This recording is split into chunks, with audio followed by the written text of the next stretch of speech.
Nelly asked the question, why does the NFL get away with a market like Kansas City being the main attraction of their sport and basketball can't? And it's sort of that age-old question over the last, decade or so that the NBA has kind of shifted towards more of an individualistic, superstar-led league. And here's what I think is funny.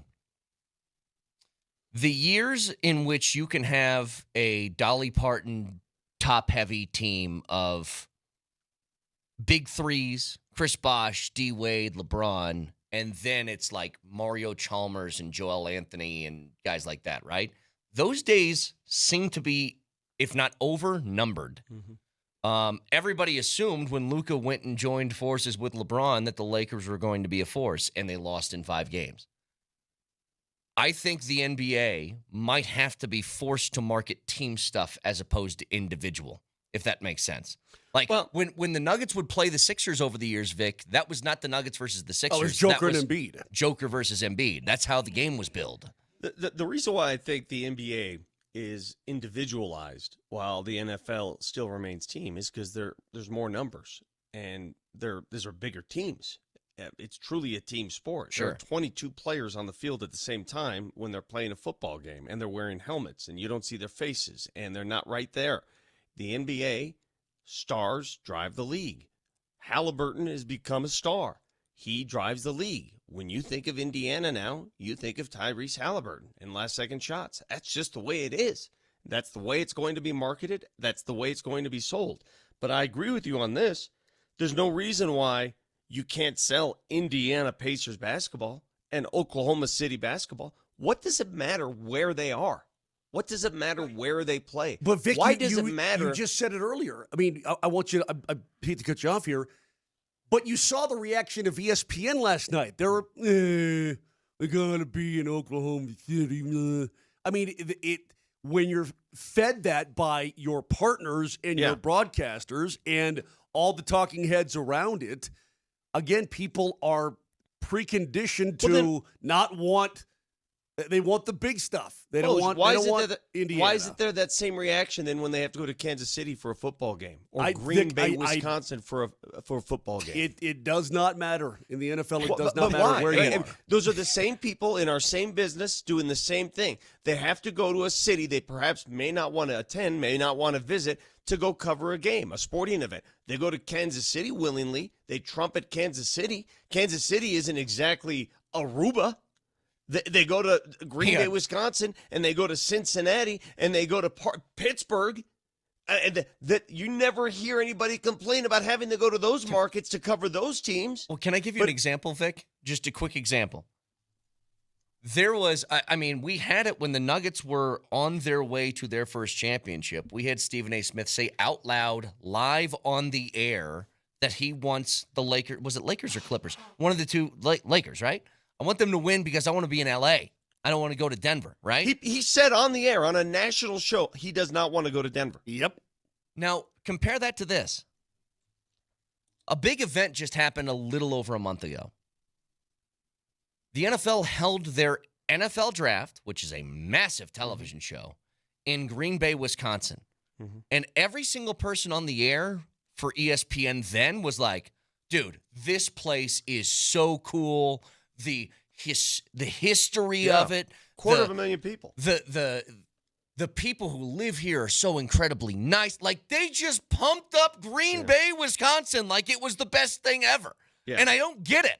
What's the difference? Well, the difference is you don't have a Knicks fan that wants the Knicks and Lakers to be in the finals every year. I suppose. Yeah. That's the difference. I mean, human bias plays a role. But, kind of going back to just the way that you're going to find success now. I think with the Nuggets, we've talked about it a lot. 3 max contracts makes it really difficult for you to build a team that can sustain success over long periods because it relies way too much on too many individuals, like too few people. I think that you have to now, with these new CBA rules, find a way to do this. And teams like Oklahoma City, give them credit. Sam Presti is very, very smart. But they kind of got what the Nuggets got, right? Which is You're a very smart team for finding the talent of Jokic. You also didn't think Jokic was going to be Jokic. If you did, he wouldn't have been a second rounder. You made the trade for Shea. You made the trade to acquire draft picks and what you thought could be a pretty good player. And then Shea took over the league, right? Mm-hmm. Like, they also found some really good fortune in that part of it, too. And they found a team dumb enough to give you all of that for Paul George. So it's like, yes, they're geniuses and also very lucky that all of these things kind of came together. I think that there has to be a certain amount of luck that goes with it as well.